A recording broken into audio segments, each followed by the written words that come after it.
दें। मैं आदरणीय देवेंद्र फडणवीस जी से आग्रह करूंगा कि मीडिया के बंधुओं को संबोधित करें।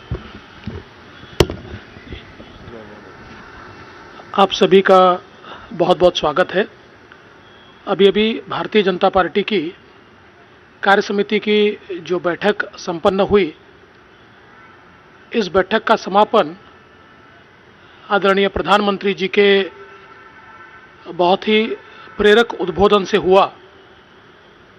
और मैं ऐसा मानता हूं कि प्रधानमंत्री जी का उद्बोधन ये प्रेरक भी था, दिशा दर्शक भी था और भविष्य की राह दिखाने वाला था। सबसे महत्वपूर्ण बात प्रधानमंत्री जी ने जो कही वो ये थी कि भारत के जीवन का सर्वोत्तम काल आ रहा है, हम सामने देख रहे हैं। ऐसे समय हम लोग मेहनत में पीछे न रहे, प्रयत्नों की पराकाष्ठा करें, अपने जीवन का क्षण क्षण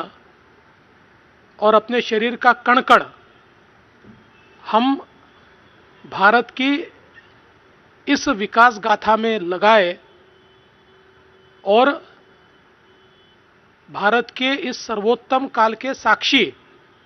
हम लोग बन सकते हैं। इस प्रकार की एक बहुत महत्वपूर्ण बात उन्होंने कही और साथ साथ ये भी कहा कि इस अमृत काल को कर्तव्य काल में परिवर्तित करें, तभी हम अपने देश को तेजी के साथ आगे ले जा सकते हैं। आदरणीय प्रधानमंत्री जी ने एक प्रकार से ये बताया कि भारतीय जनता पार्टी अब केवल राजनैतिक आंदोलन भर नहीं है, तो उसका रूपांतरण एक सामाजिक आंदोलन में हुआ है, जो समाज के सामाजिक आर्थिक परिवर्तन के लिए काम करने वाला, कार्य करने वाला उपकरण इस रूप से आज कार्य कर रही है और उसी अनुरूप हमारे कार्यकर्ताओं ने भी काम करना चाहिए। साथ ही में उन्होंने कुछ कार्यक्रम भी हम लोगों को विशेष रूप से करने को कहा, जिसमें भारतीय जनता पार्टी के मोर्चों के कार्यक्रम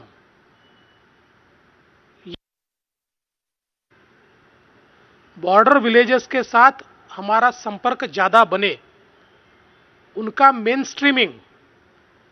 ये हम लोग कर पाए और वहां पर हमारी एक्टिविटी बढ़े,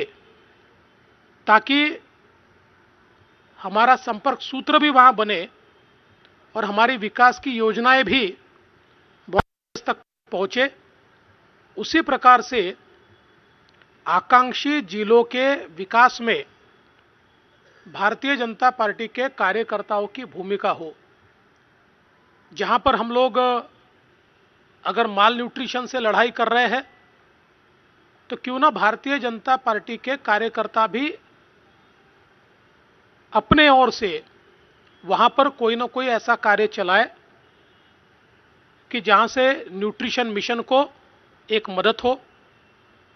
आकांक्षी जिलों में जो कार्य चल रहे हैं वो कार्य गति से हो, इस पर हम लोग ध्यान दें। उसमें कहीं कहीं गड़बड़ नहीं हो रही है, इसकी ओर हम ध्यान दें। ये बात भी उन्होंने हम सभी को बताई है। इसके साथ साथ एक भारत श्रेष्ठ भारत इस संकल्प को दोहराते हुए हमारे सारे राज्य एक दूसरे के साथ समन्वय करें, एक दूसरे के भाषा को, कल्चर को हम किस प्रकार से अपनाएं, किस प्रकार से उसके साथ हम लोग एक भावनात्मक रूप से जुड़े, इसके भी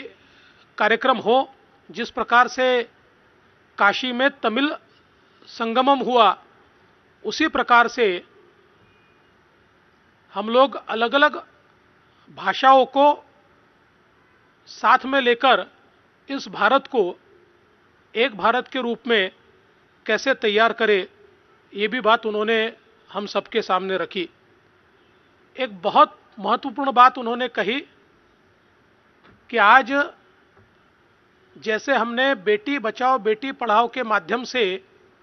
विशेष रूप से जेंडर डिस्पैरिटी को दूर करने का प्रयास किया, और जिस प्रकार से उस बेटी को बचाने की कोशिश की जो बेटी समाज की कुरीतियों के कारण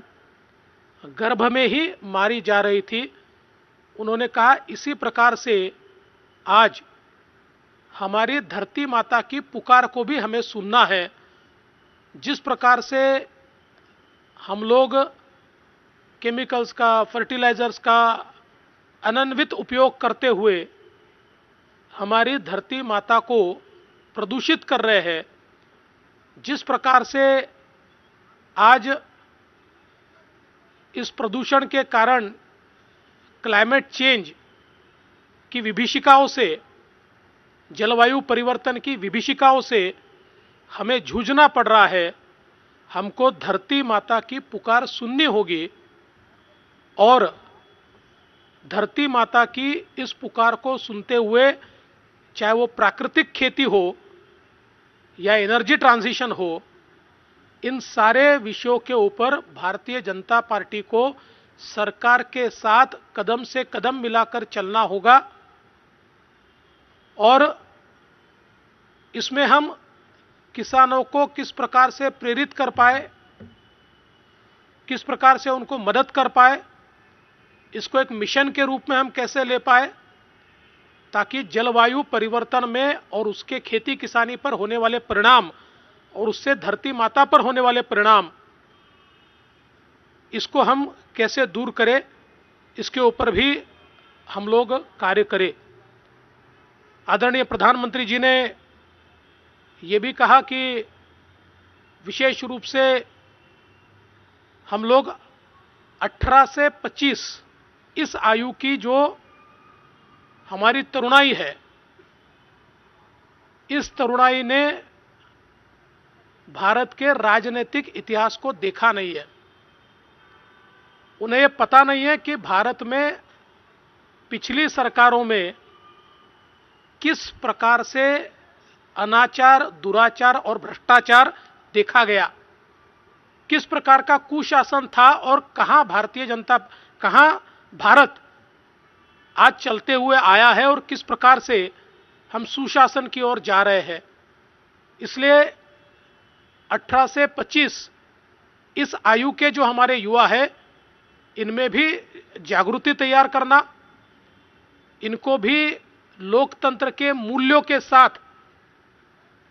जोड़ने की कोशिश करना, और साथ साथ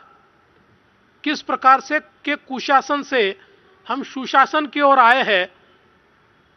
ये बताकर उनको सुशासन के साथ जोड़ना, और सुशासन का महत्व क्या है, सुशासन से देश कैसे परिवर्तित होता है, ये सारी बातें उन तक पहुंचाने का काम भी भारतीय जनता पार्टी को आने वाले दिनों में करना है। साथ साथ भारतीय जनता पार्टी भाजपा जोड़ो अभियान चलाएगी, जिसमें सभी लोगों को भारतीय जनता पार्टी के साथ जोड़ने का प्रयास हम करेंगे। और प्रधानमंत्री जी ने एक बात बहुत स्पष्टता से बताई कि हम लोगों को संवेदनशीलता के साथ समाज के सभी अंगों के साथ अपना रिश्ता जोड़ना है। आज भारतीय जनता पार्टी सभी समाजों तक पहुंची है, लेकिन कहीं पर अगर कोई कमी है भी दूर करना होगा। और साथ साथ ये भी संदेशा उन्होंने दिया कि ये सारी चीजें करते हुए केवल वोट की चिंता मत कीजिए, वोट के लिए ये सारी चीजें मत कीजिए, हमें देश और समाज को बदलना है, ये हमारा कर्तव्य है। कोई वोट दे या न दे, अगर हम इस सामाजिक काम को आगे करते जाएंगे, लोगों को जोड़ते जाएंगे, तो लोग हमारे साथ जुड़ेंगे। इसलिए कोरी राजनीति का विचार न करते हुए हम समाज नीति को लेकर किस प्रकार से अपने देश के इस अमृत काल को नए रूप से परिभाषित कर पाए, इसकी ओर भारतीय जनता पार्टी ज़्यादा ध्यान दे। एक और चीज़ प्रधानमंत्री जी ने भारतीय जनता पार्टी के हम सभी को बताई है कि भारतीय जनता पार्टी एक ऐसी पार्टी है जिसमें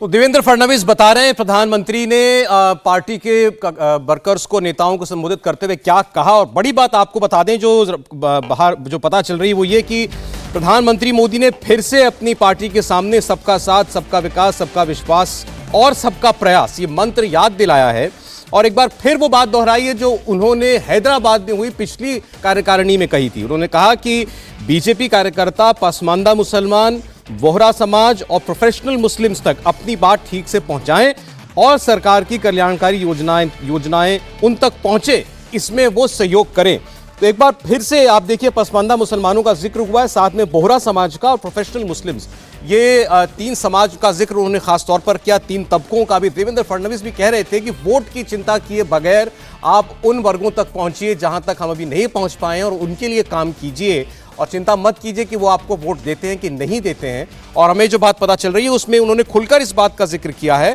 कि पसमानदा मुसलमान, जिनको कि माना जाता है कि मुस्लिम समाज का सबसे पिछड़ा तबका है, सबसे वंचित तबका है, उस तबके तक बीजेपी के वर्कर पहुंचे। बोहरा समाज जिनके बारे में ये माना जाता है कि उसमें काफ़ी संख्या में लोग बीजेपी के समर्थक भी हैं, उन तक जाया जाए और प्रोफेशनल मुस्लिम्स उन तक बीजेपी जो है अपनी बातें पहुंचाए और सरकार की योजनाओं के जिक्र उन तक करे, उन तक उनकी रीच बढ़ाए। और ये भी कहा है कि फिजूल की बयानबाजी से बचें। तो नरेंद्र मोदी ने साफ अपनी पार्टी के सामने ये बात रखी है कि कोई ऐसी बयानबाजी न करे जिसकी ज़रूरत ना हो, कोई फिजूल की बात ना करें, बेवजह कोई बयान कोई भी नेता न दें और आप जाएं उस तबके के बीच जहां अब तक बीजेपी की पहुंच नहीं है। खासतौर पर मुस्लिम समुदाय की बात उन्होंने खुलकर कही है और पसमानदा मुसलमानों का जिक्र उन्होंने एक बार फिर खुलकर कहा है और यह कहा है साफ साफ कि मुस्लिम समाज के बारे में कोई गलत बयान ना दें। देखिए बिल्कुल खुलकर के ये बात सामने आई है, मुस्लिम समाज के बारे में कोई गलत बयान न दिया जाए। पार्टी के किसी भी कार्यकर्ता या नेता की तरफ से कोई बेवजह बयानबाजी नहीं होनी चाहिए। तो ये बड़ा स्पष्ट एक निर्देश ही आप कहें प्रधानमंत्री ने अपने स्तर से दिया है अपनी पार्टी को। जो आरोप उनकी पार्टी के कई नेताओं के ऊपर अक्सर लगते हैं, कई ऐसे बयान आते हैं पार्टी के कई कार्यकर्ता, कई छोटे कार्यकर्ता, कभी कोई नेता कुछ कह देता है जिससे किसी की भावनाएं आहत होती हैं, तो बड़ी स्पष्ट शब्दों में प्रधानमंत्री ने इस बात को कहा है कि आप एक तो गरीब मुसलमान तक पहुंचिए, पार्टी के कार्यक्रम पहुंचाइए, सरकार की नीतियां पहुंचाइए, और दूसरा मुस्लिम समुदाय को लेकर के कोई ऐसी गलत बात नहीं किसी के जरिए जानी चाहिए जिससे किसी को ठेस पहुंचे, कोई बेवजह बात नहीं होनी चाहिए किसी के भी जरिए। तो बड़ी स्पष्ट तरीके से ये बात प्रधानमंत्री मोदी ने राष्ट्रीय कार्यकारिणी में अपने समापन भाषण में कही है, जो आज दिल्ली में जो राष्ट्रीय कार्यकारिणी की बैठक दूसरे दिन की खत्म हुई है। और बड़ा स्पष्ट उन्होंने नाम लेकर के कहा है कि मुस्लिम समाज के बारे में गलत बयान ना दें और इसको लेकर के